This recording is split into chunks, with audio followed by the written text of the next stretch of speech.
Hey Damor, please pick up my call. Hello दोस्तों, आप भी कुछ इस तरह की रिंगटोन बनाना चाहते हो, अपने रिंगटोन में अपना नाम ऐड करना चाहते हो तो सबसे पहले आपको इस एप्लीकेशन को ओपन करना है, जिसकी लिंक डिस्क्रिप्शन में मिल जाएगी। ये मैंने ओपन कर दिया है, अब ये ओपन हो जाएगा।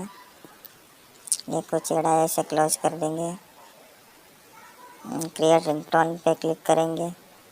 यहाँ पे आपको जो भी चूज़ करना है वो कर लीजिए, फिर आपका नाम ऐड कीजिए यहाँ पे, जैसे कि मैं अपना कर देता हूँ।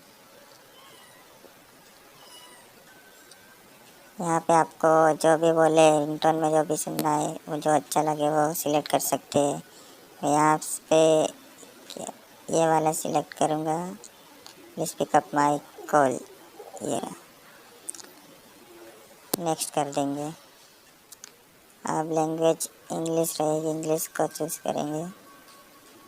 फिर आप रिंगटोन को प्ले कर सकते हैं, सेव रिंगटोन कर सकते हैं, और आप अब यहाँ से रिंगटोन को सेव भी कर सकते हैं।